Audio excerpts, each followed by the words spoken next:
Laura Ingalls Wilder, Little House on the Prairie, with illustrations by Garth Williams. From Little House on the Prairie. One day they were helping Ma get dinner. Baby Carrie was playing on the floor in the sunshine, and suddenly the sunshine was gone. "I do believe it is going to storm," Ma said, looking out of the window.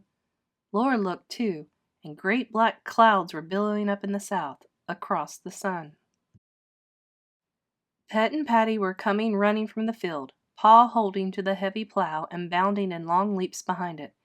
"Prairie fire!" he shouted. "Get the tub full of water! Put sacks in it! Hurry!" Ma ran to the well. Laura ran to tug the tub to it. Pa tied Pet to the house. He brought the cow and calf from the picket line and shut them in the stable. He caught Bunny and tied her fast to the north corner of the house. Ma was pulling up buckets of water as fast as she could. Laura ran to get sacks that Pa had flung out of the stable. Pa was plowing, shouting at Pet and Patty to make them hurry. The sky was black now. The air was as dark as if the sun had set. Pa plowed a long furrow west of the house and south of the house, and back again east of the house. Rabbits came bounding past him as if he wasn't there. Pet and Patty came galloping, the plow and Pa bounding behind them. Pa tied them to the other north corner of the house. The tub was full of water. Laura helped Ma push the sacks under the water to soak them. "I couldn't plow but one furrow. There isn't time," Pa said. "Hurry, Caroline. That fire's coming faster than a horse can run." A big rabbit bounded right over the tub while Ma and Pa were lifting it. Ma told Laura to stay at the house. Pa and Ma started staggering to the furrow with the tub. Laura stayed close to the house. She could see the red fire coming under the billows of smoke. More rabbits went leaping by. They paid no attention to Jack, and he didn't think about them. He stared at the red undersides of the rolling smoke and shivered and whined while he crowded close to Laura. The wind was rising and wildly screaming. Thousands of birds flew before the fire. Thousands of rabbits were running. Pa was going along the furrow, setting fire to the grass on the other side of it. Ma followed with a wet sack, beating out the flames that tried to cross the furrow. The whole prairie was hopping with rabbits. Snakes rippled across the yard. Prairie hens ran silently, their necks outstretched and their wings spread. Birds screamed in the screaming wind. Pa's little fire was all around the house now, and he helped Ma fight it with the wet sacks. The fire blew wildly, snatching at the dry grass inside the furrow. Pa and Ma thrashed at it with the sacks. When it got across the furrow, they stamped it with their feet. They ran back and forth in the smoke, fighting that fire. The prairie fire was roaring now, roaring louder and louder in the screaming wind. Great flames came roaring, flaring, and twisting high. Twists of flames broke loose and came down on the wind to blaze up in the grasses far ahead of the roaring wall of fire. A red light came from the rolling black clouds of smoke overhead. Mary and Laura stood against the house and held hands and trembled. Baby Carrie was in the house. Laura wanted to do something, but inside her head was a roaring and whirling like the fire. Her middle shook, and tears poured out of her stinging eyes. Her eyes and her nose and her throat stung with smoke. Jack howled. Bunny and Pet and Patty were jerking at the ropes and squealing horribly.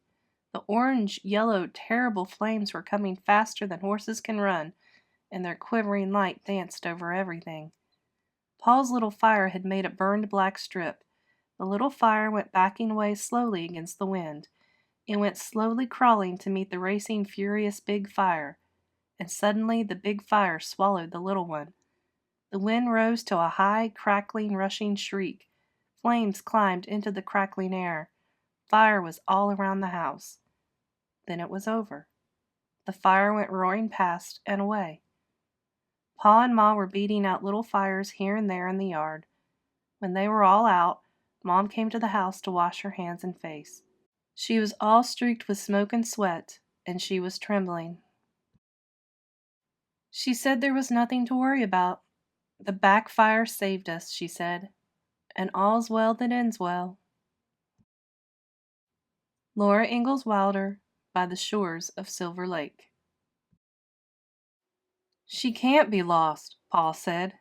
"I left her outdoors. I thought she was with you," said Ma. She can't be lost, Paul insisted. She wasn't out of my sight a minute. He shouted, Grace! Grace!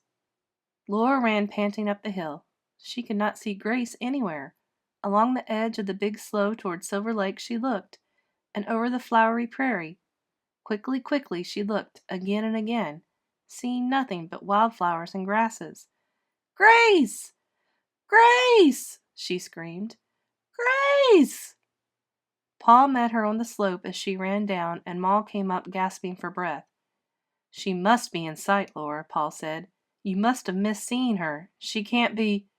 Terribly, he exclaimed. The big slough. He turned and ran. Ma ran after him, calling back. Carrie, you stay with Mary. Laura, look for her. Go look. Mary stood in the doorway of the shanty calling, Grace! Grace! More faintly from Big Slough came Paul's shouts and Ma's. Grace! Where are you? Grace! If Grace was lost in the Big Slough, how could anyone find her? The old dead grass stood higher than Laura's head, over acres and acres, for miles and miles. The deep mud sucked at bare feet, and there were water holes. Laura could hear, where she stood, the sound of the coarse slow grass in the wind, a muffling sound that almost smothered even Ma's shrill call. Grace! Laura felt cold and sick. Why don't you look for her? Carrie cried. Don't stand there. Do something. I'm going myself. Ma told you to stay with Mary, said Laura, so you'd better stay. She told you to look, Carrie screamed. Go look!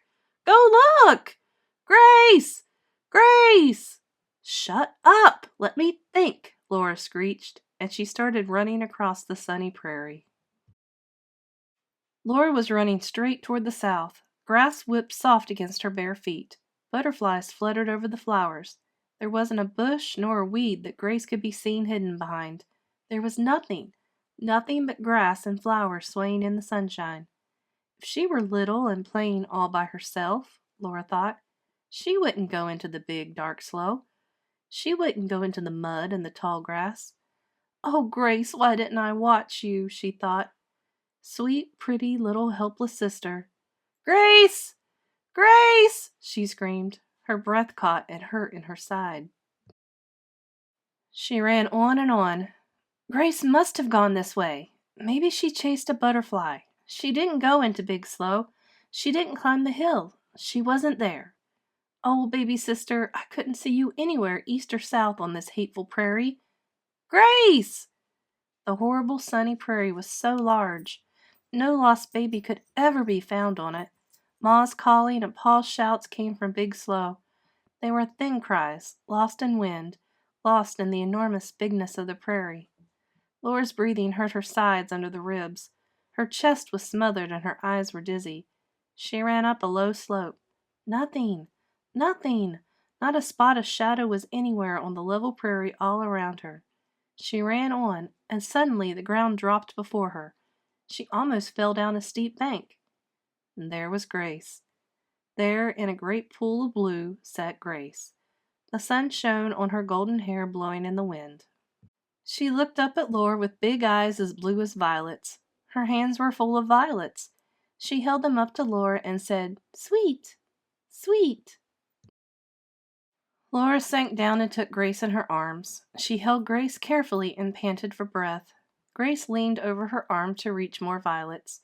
They were surrounded by masses of violets blossoming above low spreading leaves. Violets covered the flat bottom of a large round hollow. All around this lake of violets, grassy banks rose almost straight up to the prairie level.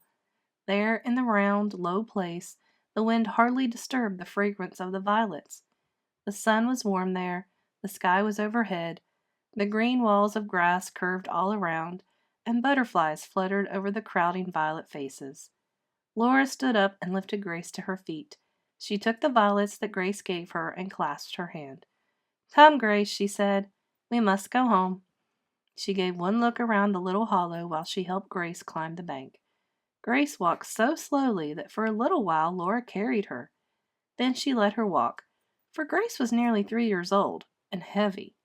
Then she lifted her again. So carrying Grace and helping her walk, Laura brought her to the shanty and gave her to Mary. Then she ran towards the big slough, calling as she ran, "Pa! Ma! She's here!"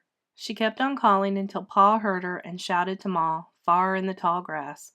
Slowly together they fought their way out of the big slough, and slowly came up to the shanty, draggled and muddy and very tired and thankful.